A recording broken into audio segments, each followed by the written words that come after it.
Gasping for air, Penelope pressed her ample frame against the cold marble wall of the hallway. Footsteps echoed loudly across the polished floorboards. A heavy silver Smith & Wesson gleamed in the dim lighting, clutched by a man who was supposed to be nothing more than a chauffeur. Just moments earlier, Penelope had been smoothing out a wrinkle in a silk Brioni tie, whispering a frantic warning into the ear of Chicago's most feared syndicate boss. Now bullets were about to fly. In a world of tailored suits and hidden daggers, a plus-sized housekeeper had just become the only shield standing between a criminal empire and total collapse. Penelope Gallagher understood the profound tactical advantage of being invisible. Society had long ago decided that a fat woman in a maid's uniform was entirely devoid of consequence. Carrying an extra 70 pounds on her short, soft frame, Penelope possessed a round face, thick thighs, and a gentle silhouette that made arrogant men look right past her. To the dangerous, high-rolling inhabitants of the sprawling Highland Park estate, she was not a person. She was merely an extension of the feather duster, a piece of the plush background furniture meant to keep the Fretter linens crisp and the baccarat crystals sparkling. Garnett Costanza, the owner of the estate and the ruthless head of the Chicago syndicate, employed a small army of staff. His mansion was a fortress masquerading as an architectural masterpiece.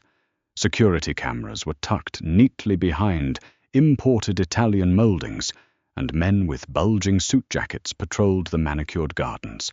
Garnett was a man carved from cold marble and sharp edges. Whenever he walked into a room, the air pressure seemed to drop. Tall, broad-shouldered, and perpetually cloaked in custom, Tom Ford suits, Garnett carried the weight of a violent underworld on his shoulders with terrifying grace. For nearly 2 years, Penelope had cleaned his personal quarters. She knew his habits intimately. She knew that he preferred his Scotch neat, specifically Macallan, 25 poured into a heavy glass that he would leave near the balcony doors. She knew he suffered from insomnia, evidenced by the crumpled sheets on the left side of his California king bed. Above all, she knew that Garnett Costanza trusted absolutely no one. Not his bodyguards, not his accountants, and certainly not his ambitious underboss Lorenzo. Lorenzo was a snake wrapped in expensive cashmere. Penelope had noticed it months ago, while vacuuming the Persian rugs in the billiards room, her heavy form blending into the shadowed corner. She had watched Lorenzo pour drinks for the other lieutenants. His smiles never reached his eyes. He spoke of Garnett with an overly rehearsed reverence that set Penelope's teeth on edge. But Penelope kept her mouth shut. She was just the chubby maid who made sure the bathrooms smelled like fresh eucalyptus and the marble floors were buffed to a mirror shine. Her survival depended on her silence. Living in the background gave Penelope a unique education in the mechanics of power.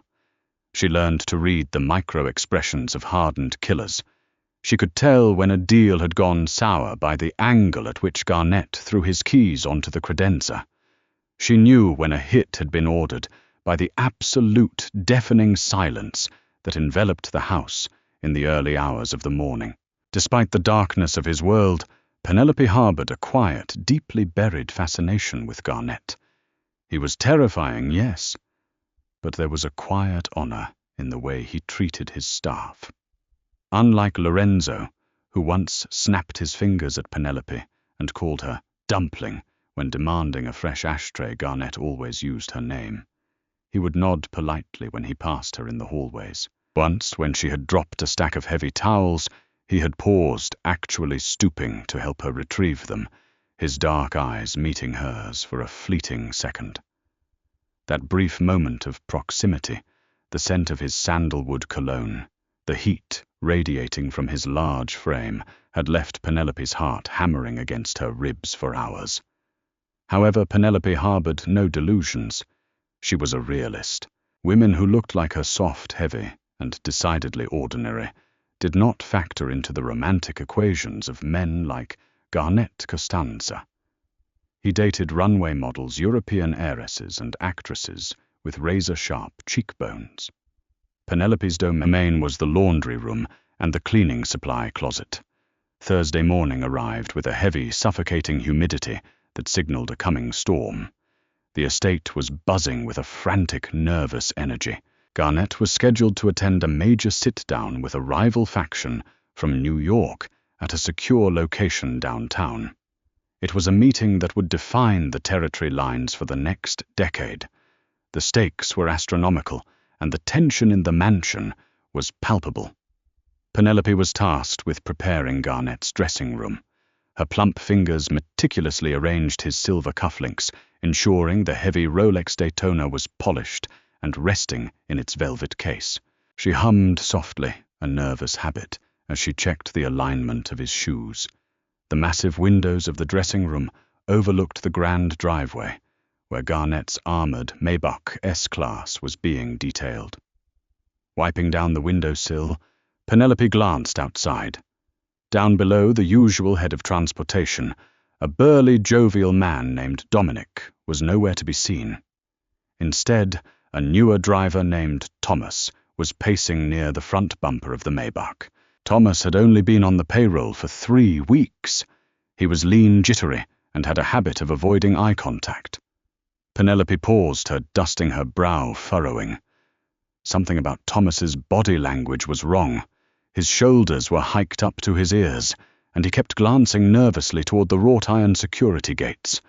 Penelope stepped closer to the glass, hiding her large frame behind the heavy velvet drapes. She watched as Thomas pulled a black burner phone from his pocket. He dialed a number, cupping his hand over his mouth as he spoke. Penelope couldn't hear the words, but the frantic, jerky nods of his head painted a clear picture of panic. Then Thomas did something that made Penelope's blood run ice cold. He ended the call, looked around the empty driveway, and reached into the deep pocket of his driver's coat. He pulled out a sleek, black Glock 19. It wasn't the gun itself that shocked Penelope. Guns were as common as umbrellas in this house. It was what he did next. Thomas screwed a long, cylindrical suppressor onto the barrel. Drivers in Garnett's syndicate were strictly forbidden from carrying suppressed weapons. Their job was defense and evasion, not silent assassination. Moving with practiced, terrifying speed, Thomas opened the driver's side door of the Maybach and slid the suppressed weapon beneath the floor mat, directly under where his feet would rest. He then smoothed out his suit jacket, took a deep breath, and stood at attention by the rear passenger door waiting for his boss. Penelope backed away from the window, her heart hammering a frantic rhythm against her ribs. Her breath came in short, shallow gasps. A suppressed weapon, hidden by the driver. A replacement driver on the day of the biggest meeting of Garnett's life. The math was simple, and the sum was devastating. It was a hit, an inside job. Panic threatened to paralyze her. What was she supposed to do? Call security. The head of security was downstairs, possibly in on it. Tell Dante Garnett's personal bodyguard. Dante was currently scanning the perimeter. Penelope looked down at her own trembling, chubby hands. She was just the maid. If she was wrong, or if she accused the wrong person, she could end up at the bottom of the Chicago River. It wasn't her business. She was paid to clean, not to play hero. But as the image of Garnett, the man who had kindly helped her pick up those dropped towels, the man who was currently walking into a death trap, flashed in her mind. Penelope made a choice. She wiped her sweaty palms on her apron, took a deep, shuddering breath, and turned toward the master bedroom. Stepping into the master suite felt like crossing into a different realm. The heavy mahogany doors clicked shut behind Penelope, sealing her inside the quiet, opulent space. Garnett stood in the center of the expansive dressing area, staring into a floor-to-ceiling mirror. He was already dressed in a crisp white dress shirt and tailored charcoal trousers, the very picture of lethal elegance. A custom Xenia silk tie hung loosely around his neck. For a man who orchestrated complex illegal empires with ruthless precision, Garnett was currently locked in a frustrating battle with a simple Windsor knot. His jaw was clenched tight, the muscles ticking in his cheeks as he aggressively looped the silk fabric, only for it to fall lopsided against his collar. Penelope stood frozen by the doorway, her ample chest heaving. The silence in the room was thick, broken only by the sharp rustle of the silk tie. She needed to speak. She needed to warn him. But the words were lodged in her throat, trapped beneath layers of conditioned subservience and sheer terror. Garnett finally noticed her in the reflection of the mirror. His dark, piercing eyes locked onto hers. He didn't look angry, just mildly surprised to see her standing there, wringing her apron. "Penelope," Garnett said, his voice a low, gravelly baritone that vibrated in the quiet room. "Is there something wrong with the room?" "No, Mr. Costanza," she squeaked, hating how high and fragile her voice sounded. She cleared her throat, forcing herself to stand taller, ignoring the way her soft stomach pressed against the waistband of her uniform. "The room is fine," Garnett grunted, returning his attention to the mirror. He yanked the tie loose and started over. "Good.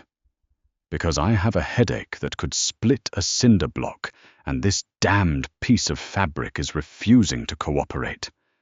He sighed, dropping his hands. "Dominic usually helps me with this when I'm running late, but he called in sick. Stomach bug." Penelope's stomach churned at the mention of the missing driver. It wasn't a stomach bug. It was a coordinated removal. I can help you, sir." Penelope offered, the words tumbling out of her mouth before she could stop them. Garnett paused, turning to fully face her. He looked down at her, taking in her flushed, round cheeks, her trembling hands, and the nervous way she shifted her weight. For a long second, Penelope was certain he was going to dismiss her to tell the fat little maid to get back to scrubbing floors. Instead, he let out a short, resigned breath and took a step toward her. "Be my guest, Penelope. If you can tame this thing, I'll double your Christmas bonus." Penelope stepped forward, her legs feeling like lead. She stopped just inches from him. He was a towering figure, radiating a dangerous masculine heat. She had to tilt her head back to look at his face. Up close, she could see the faint shadow of stubble along his jawline and the tiny silver scar cutting through his left eyebrow. The scent of Tom Ford, rich with tobacco and vanilla, enveloped her senses. She raised her trembling hands. Her plump, soft fingers brushed against the crisp collar of his shirt. Garnett went perfectly still. He wasn't used to people touching him so casually, especially not with such hesitant, gentle movements. Penelope grabbed the ends of the silk tie. She had tied her late father's ties 100 times for church, but her hands were shaking so badly she could barely grip the fabric. "Breathe, Penelope," Garnett murmured softly, his eyes dropping to watch her hands. "It's just a tie. I don't bite." He doesn't know, she thought wildly. He has no idea he's about to walk into a coffin. Penelope forced herself to focus. She crossed the wide end over the narrow end, bringing it up and through the loop. As she worked the fabric, she leaned in closer. Her soft chest brushed against his solid chest. She could feel the steady, powerful rhythm of his heartbeat beneath the white cotton. It was a strong, rhythmic thumping that she realized would stop entirely if she didn't speak up right now. She formed the front loop of the knot, her face mere inches from his neck. She didn't look up at his eyes. She couldn't. If she looked at him, she would lose her nerve entirely. "Mr. Costanza," she whispered, her voice so low it was barely a breath against his collar. "Yes," he replied, his tone remaining calm, though she felt the muscles in his chest tighten slightly at her conspiratorial tone. Penelope pulled the wide end of the tie down through the loop, tightening the knot flawlessly against his collarbone. She smoothed her thumbs over the pristine silk, pressing her hands flat against his chest for just a fraction of a second. "Your driver has a gun," she whispered rapidly, her words bleeding together in her terror. "A Glock with a silencer. He hid it under his floor mat. Don't get in the car." Garnett's entire body went rigid. The warmth she had felt radiating from him vanished, replaced instantly by the cold, calculated stillness of a predator. He didn't gasp.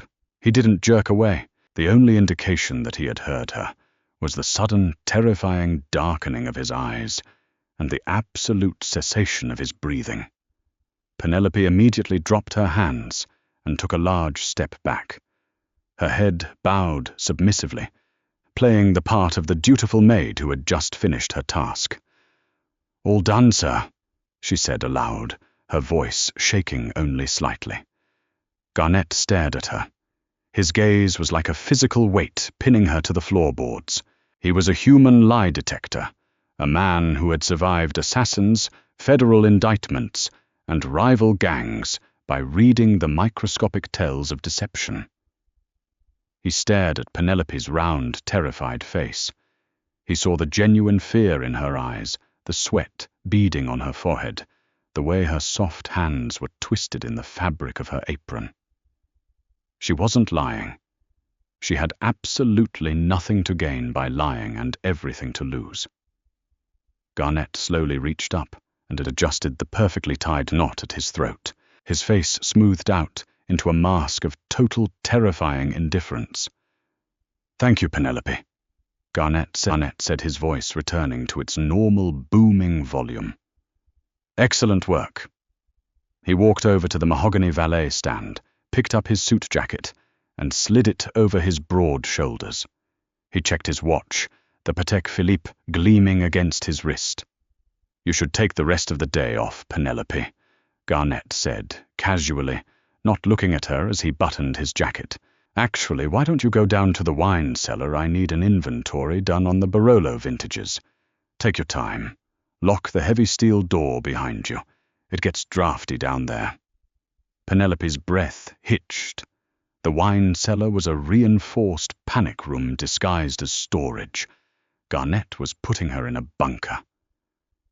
"Yes, Mr. Costanza," she whispered. Garnett finally looked at her again. The coldness in his eyes had retreated, slightly replaced by a fierce, burning intensity.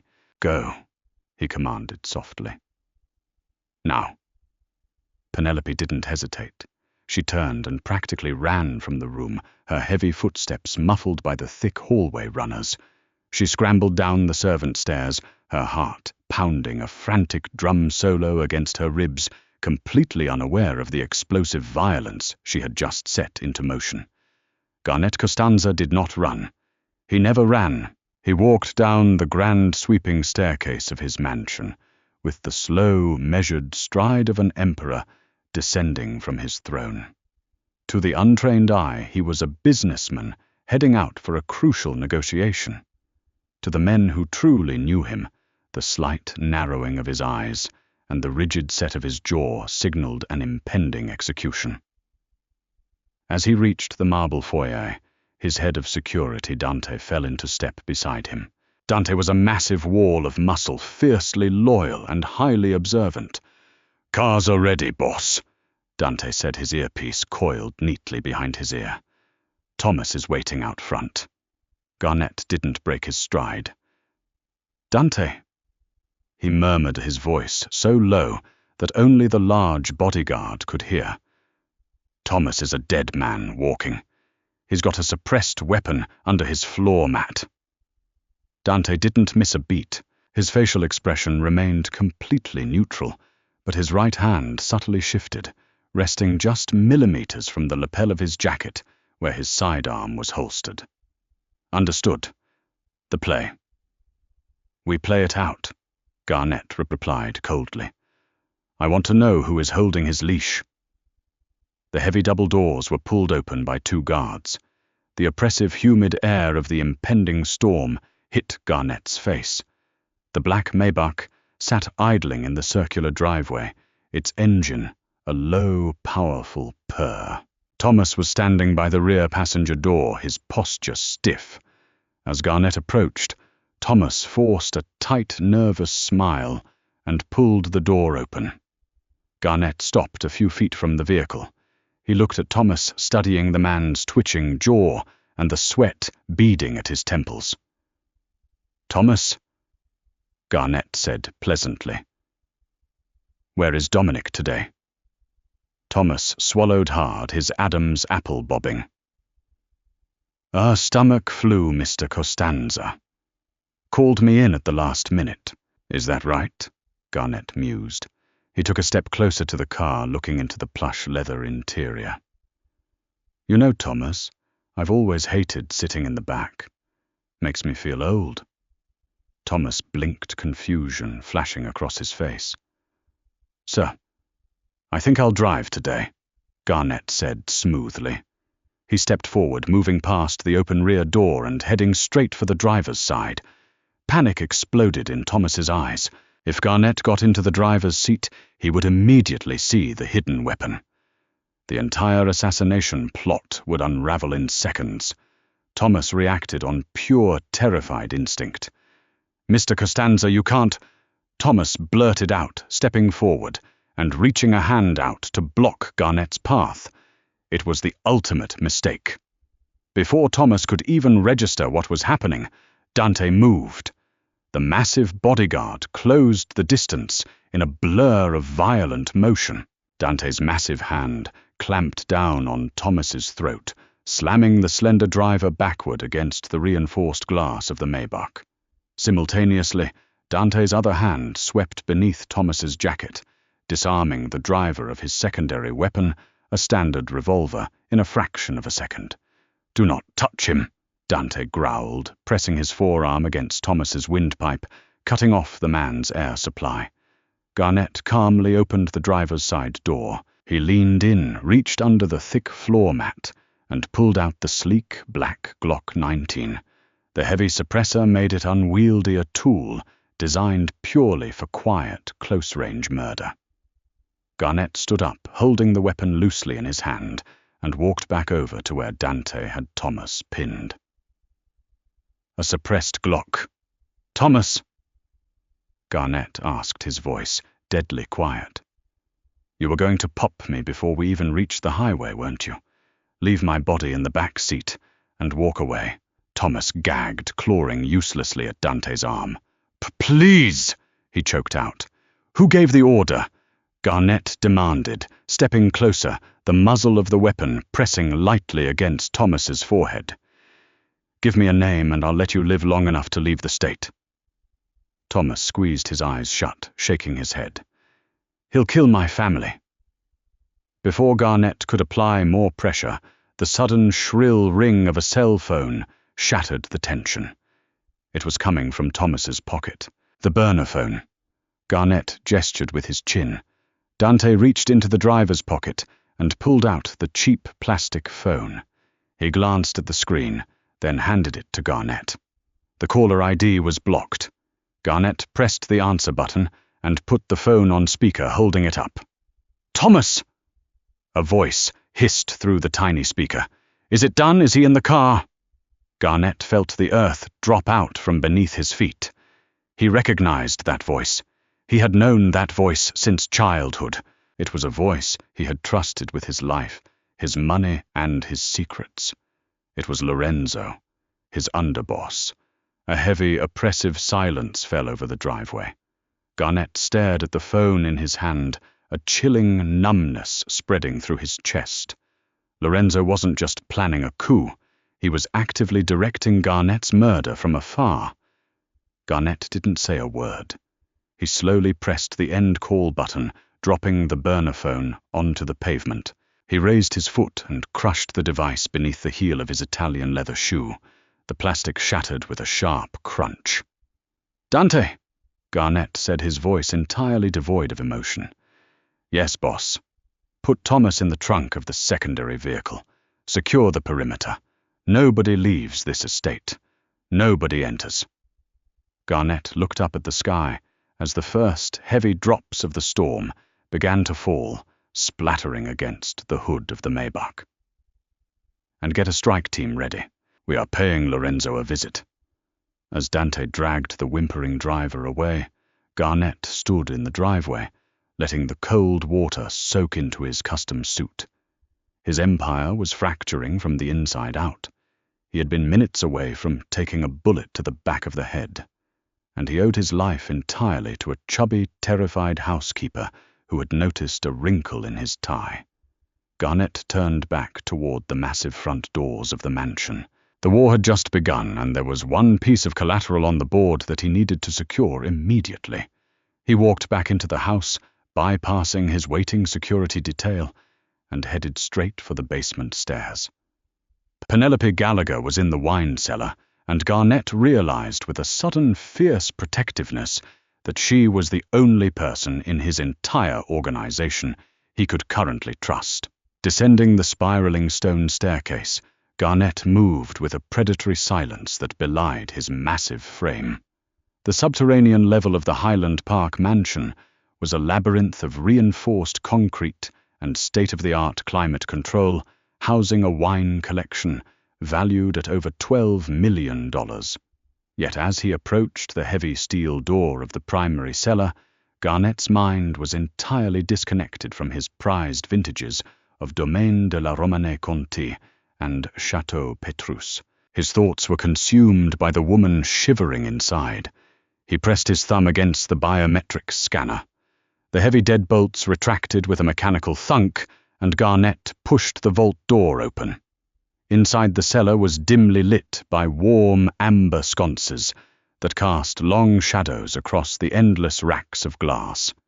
The air was perpetually chilled to a crisp 55 degrees, smelling faintly of old oak cork and damp earth. Garnett stepped into the room, his eyes scanning the narrow aisles. "Penelope!" Garnett called out his voice, a low, resonant rumble that echoed off the vaulted brick ceiling.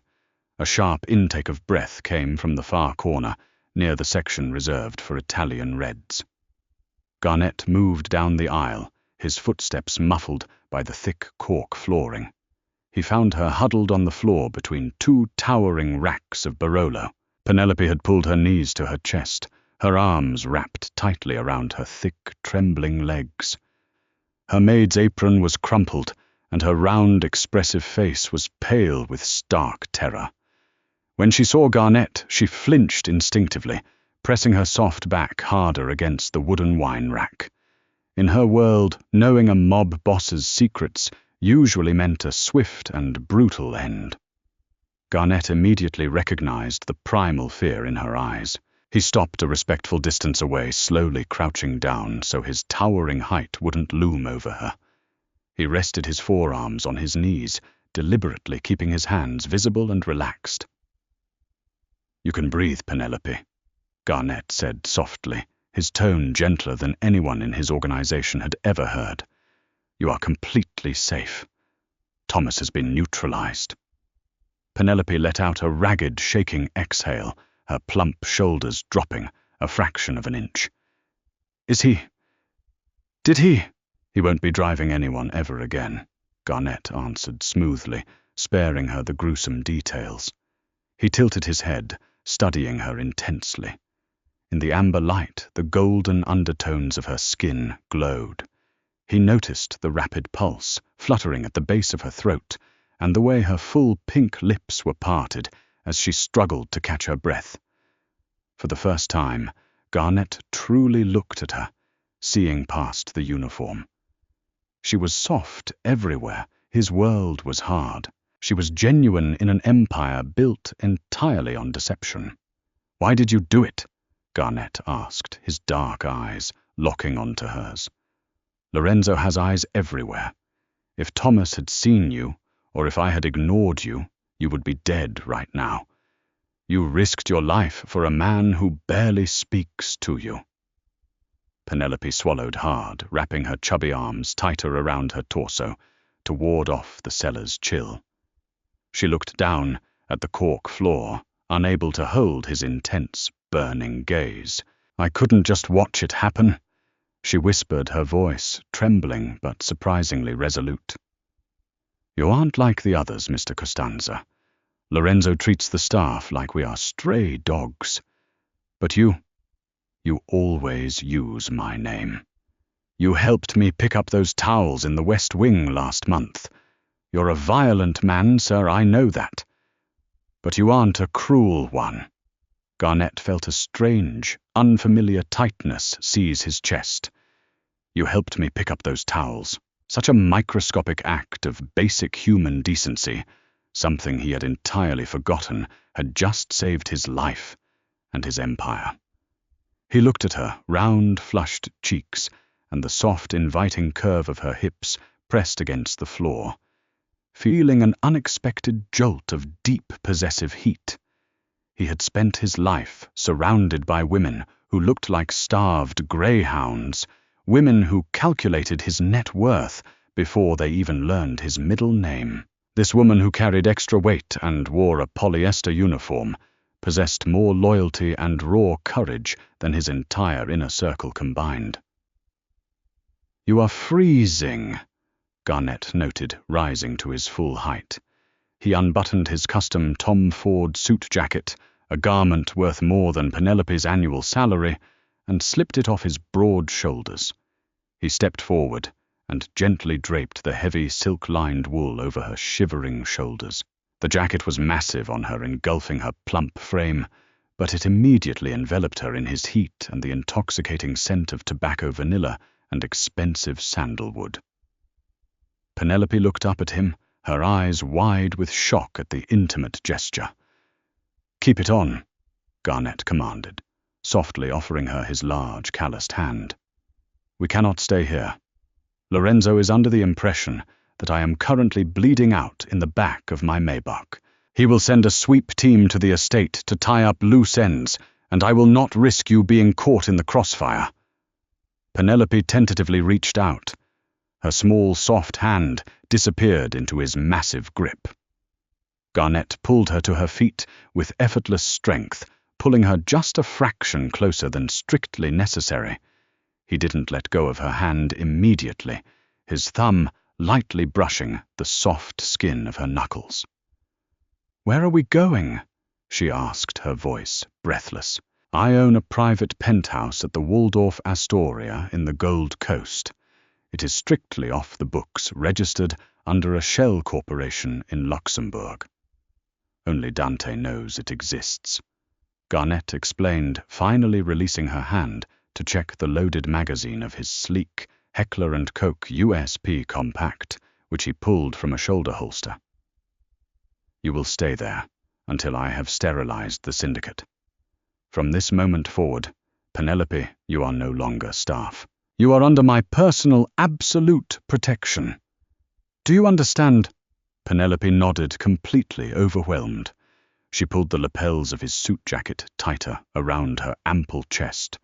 She had descended into the cellar as a terrified housekeeper, but as she followed Garnett Costanza back up the stone steps, she felt the terrifying, thrilling realization that her life would never, ever be the same. Bavette's Bar and Boeuf hummed with the quiet, expensive murmur of Chicago's political and criminal elite.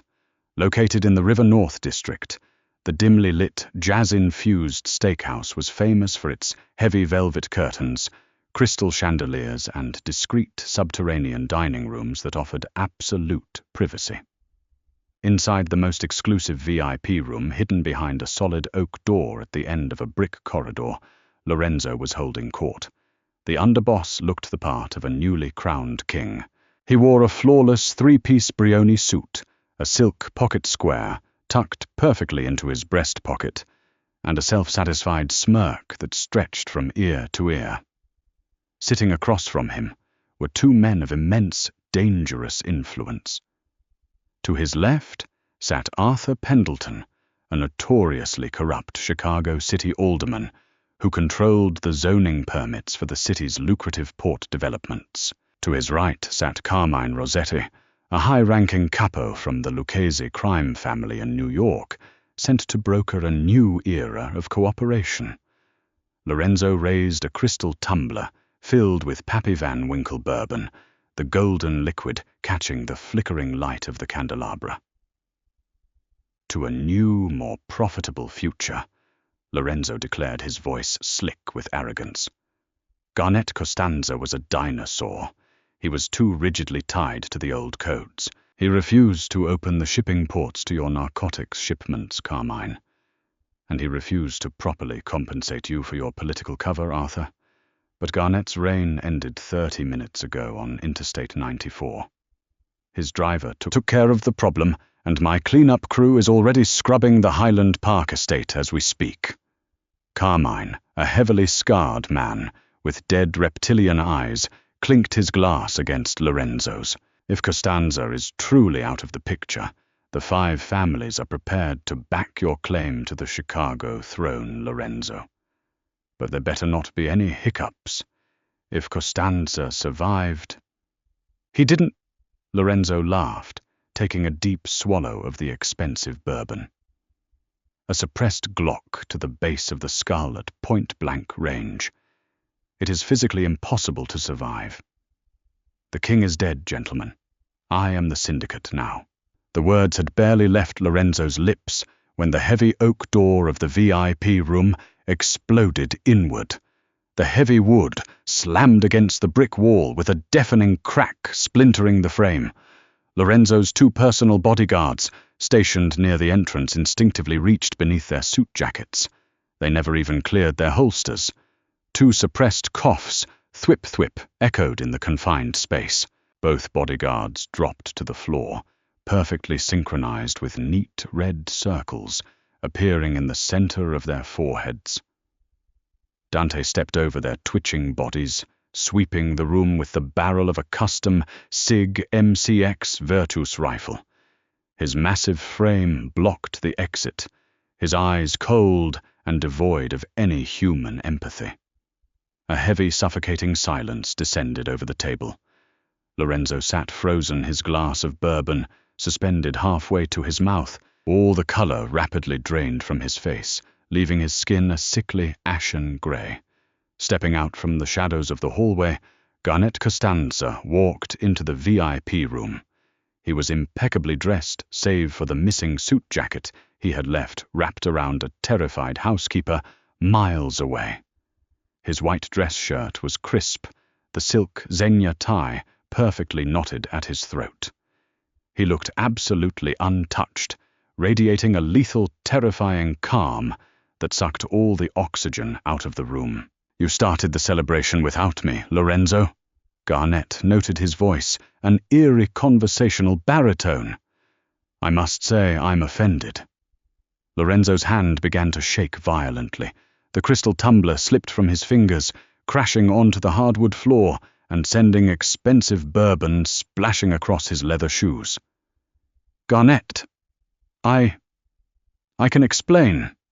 Garnet slowly walked toward the table. Alderman Pendleton pushed his chair back, his face slick with panic. "Costanza, I had nothing to do with this. I swear to God, he invited me here to talk about zoning." Garnet didn't even look at the politician. He kept his dark, burning eyes locked entirely on Lorenzo.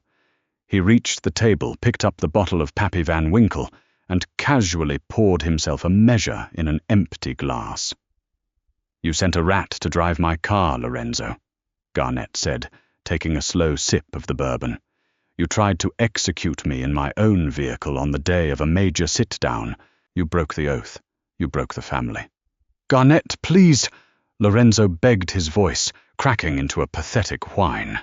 He pressed his back against his chair, trying to create distance. "It wasn't just my idea, the New York families. Carmine. They pressured me. They said if I didn't remove you, they would wipe out our entire syndicate. Carmine." Rossetti slammed his hand on the table, glaring at Lorenzo. "Shut your mouth, you sniveling coward. We don't orchestrate hits on sitting bosses. You promised us a clean transition." "And you believed a traitor?" Garnet asked Carmine, softly, finally turning his gaze to the New York capo. A man who betrays his own blood will inevitably betray you, Carmine. You should know better. Garnett set his glass down on the table with a sharp, definitive click. He pulled the H&K USP compact from his shoulder holster with terrifying speed, leveling it directly at Lorenzo's chest. "Wait, Garnett, wait," Lorenzo screamed, throwing his hands up to protect his face. "If you kill me, you won't know the whole truth. You think I paid for the hit myself. You think I hid the money." Garnett's finger tightened slightly on the trigger. "Speak." "It's Miller." Lorenzo sobbed, tears spilling down his cheeks. "Your chief accountant. He's been skimming from the offshore accounts for 2 years. He funded the assassination. He paid Thomas. If you kill me, he'll disappear with $40 million of the syndicate's money." Garnett absorbed this new, devastating piece of information without moving a single facial muscle. Miller, the man who managed every single clean and dirty dime the syndicate owned. The betrayal ran far deeper than a greedy underboss. The rot was at the very financial core of his empire. "Thank you for the audit, Lorenzo," Garnett said coldly. Bang! The gunshot was deafening in the small room. Garnett didn't use a suppressor. He wanted the noise. He wanted the finality of it to ring in the ears of the men sitting at the table. Lorenzo's body jerked violently backward, the chair toppling over and spilling him onto the expensive rug, dead before he hit the ground. Garnett calmly engaged the safety on his weapon and holstered it. He looked down at the shaking alderman and the stoic but visibly sweating New York capo. "Gentlemen," Garnett announced, adjusting his cuffs, "the Chicago Syndicate is currently undergoing a violent restructuring. I suggest you both return to your respective corners and stay out of my city until the blood is completely washed from the streets." Garnett turned his back on them and walked toward the door. Dante stepped aside, keeping his rifle trained on the table until Garnett was clear. "Dante," Garnett said, as they walked briskly down the brick corridor, leaving the chaos behind them. "Boss, call the Waldorf Astoria. Tell them to ensure the pantry in the penthouse is fully stocked with anything Penelope might want, and put a 4-man tactical team in the lobby." Garnett's eyes narrowed, visualizing the numbers and ledgers his accountant had meticulously guarded. "Then get my car. We are paying a visit to a very wealthy accountant." Midnight draped over the Chicago skyline like a heavy velvet shroud as Garnett's armored Cadillac Escalade pulled up to the loading dock of the St. Regis residences. This architectural marvel of glass and steel housed the city's ultra-wealthy, including Arthur Miller, the chief accountant of the Costanza Syndicate. Miller was a man who preferred spreadsheets to Smith & Wesson's, a quiet, meticulously groomed numbers genius who had spent a decade laundering Garnett's illicit revenue through legitimate shell companies and offshore trusts. Garnett stepped out of the SUV, his face an unreadable mask of cold fury. Dante flanked him silently, carrying a heavy leather breeching bag. They bypassed the grand lobby, entirely utilizing a dedicated service elevator, accessed via a cloned keycard Dante had procured from a terrified building manager just 10 minutes prior. Ascending to the 72nd floor, the elevator hummed with quiet efficiency. Garnett adjusted his cuffs, his mind calculating the exact amount of pressure required to break a man who lived behind firewalls and encryption keys. If he has already initiated the wire transfers to the Cayman accounts, the money will be fragmented across 50 different dummy corporations within the hour. Garnett stated quietly, watching the floor numbers climb on the digital display. Dante checked the action on his sidearm. "Then we don't let him hit enter." The elevator doors slid open with a soft chime. They stepped into a private marble-floored vestibule. The heavy mahogany door to Miller's penthouse was locked, fortified with a biometric deadbolt and a keypad. Dante didn't bother with lockpicks. He pulled a specialized silent hydraulic spreader from the breeching bag, wedged it into the doorframe, and pumped the handle. With a sickening crunch of splintering wood and groaning metal, the reinforced frame gave way. Garnett walked into the sprawling, ultra-modern penthouse. The panoramic windows offered a breathtaking view of Navy Pier, but Garnett's eyes were locked on the frantic scene unfolding in the center of the living room. Arthur Miller was violently throwing stacks of bearer bonds and banded $100 bills into a titanium Rimowa suitcase. A heavy-duty shredder was whining in the corner, chewing through years of physical ledgers.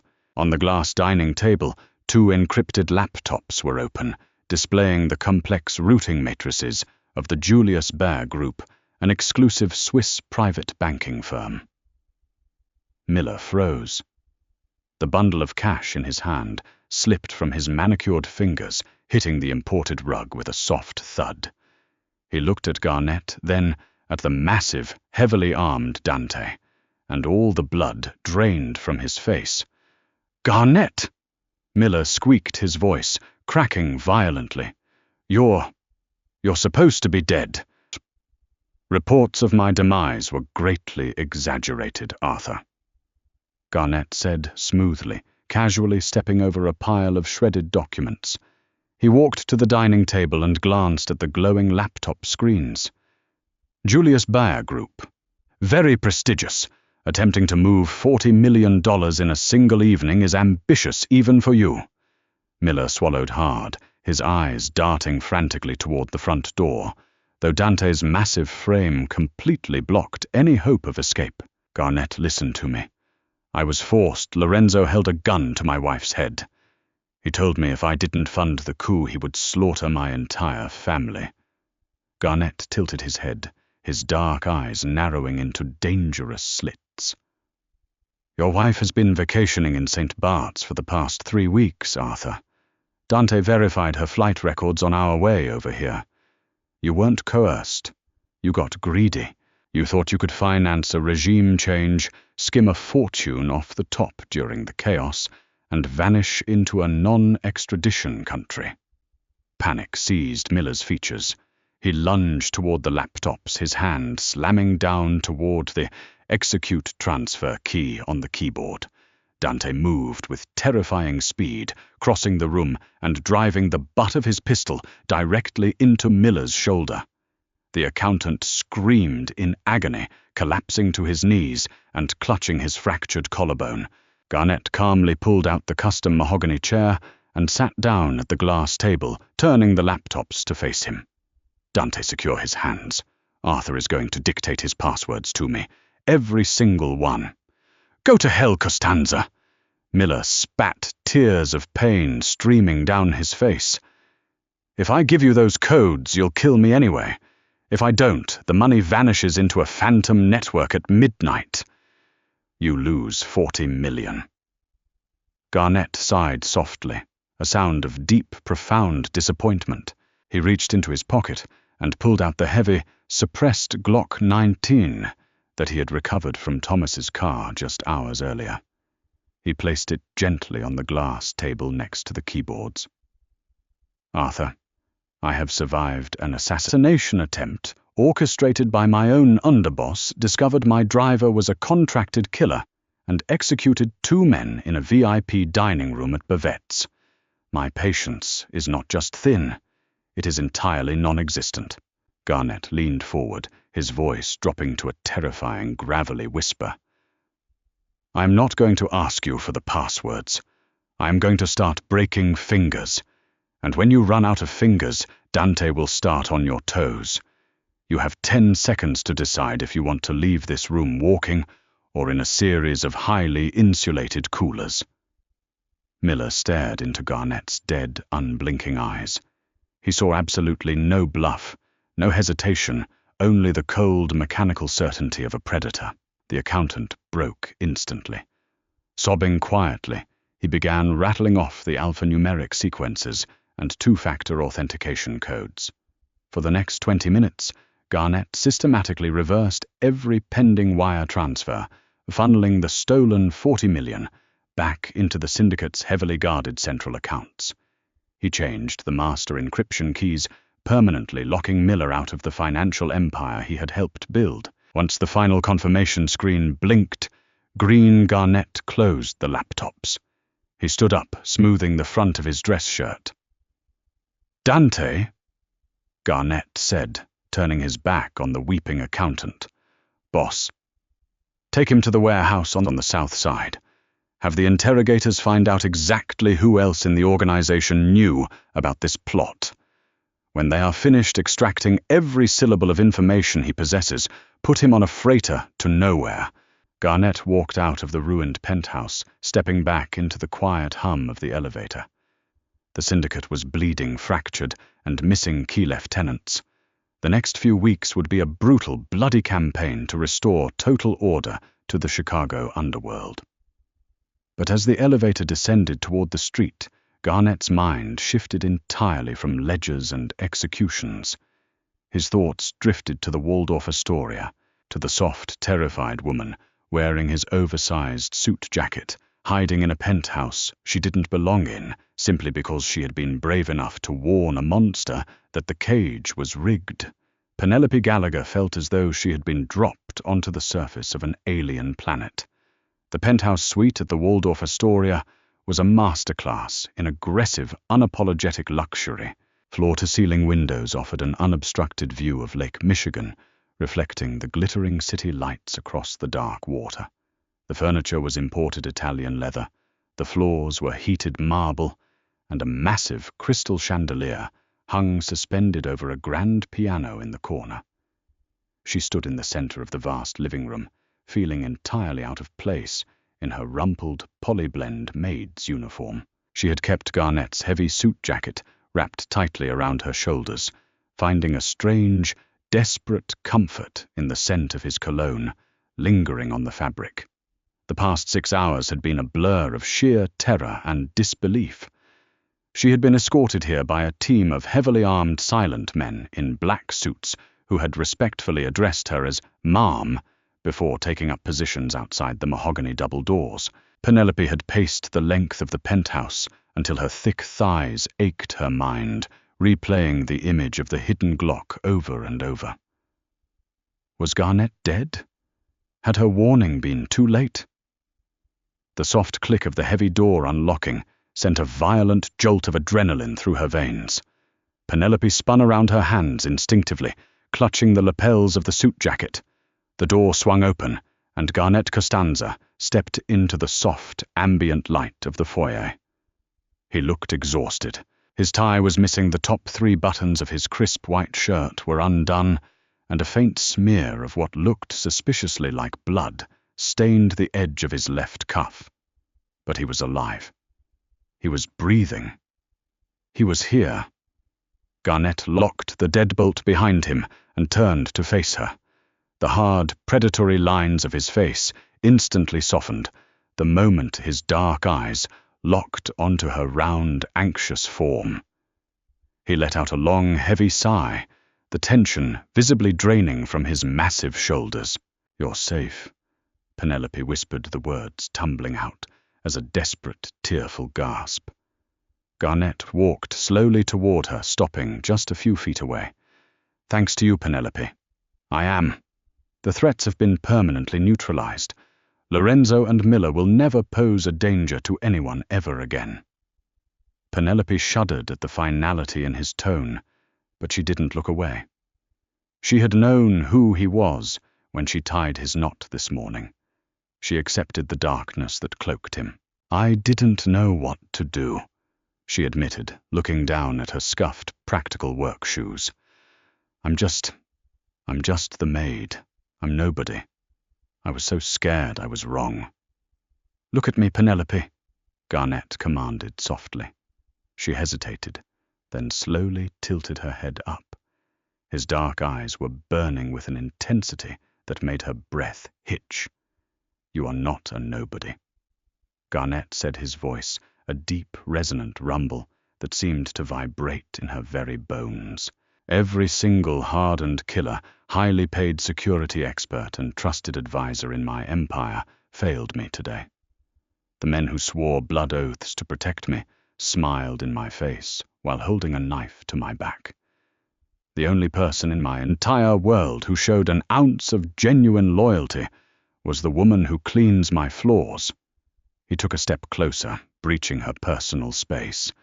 The heat radiating from his large frame was intoxicating. "You are beautiful, Penelope," he murmured, his gaze dropping to the soft curves of her face. Penelope's face flushed a deep, brilliant crimson. She instinctively wrapped her arms around her plump stomach, a defensive gesture born from a lifetime of being overlooked and mocked. "Please don't mock me, Mr. Costanza. I know what I look like. I'm heavy. I'm plain. I'm not the kind of woman a man like you notices." Garnett's brow furrowed in genuine anger, not at her, but at the world that had convinced her of such a lie. He reached out his large, calloused hands, gently grasping her wrists and pulling her arms away from her stomach. "Do not insult my intelligence, and do not ever insult yourself in my presence again," Garnett said fiercely, his thumbs tracing circles over the soft skin of her wrists.